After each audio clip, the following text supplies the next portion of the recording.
This is a video of how I was able to control the CFMs for my indoor air handler with a Bosch BOVB M18 3-ton inverter system matched with an XV80 train variable speed furnace.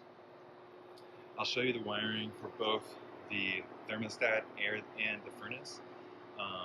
But even in stage 1, with Comfort R on, I was getting just too loud of a return, and I could tell that the AC was performing at a high power because we're in over 100-degree heat here in Austin, and it was performing excellently in stage 1.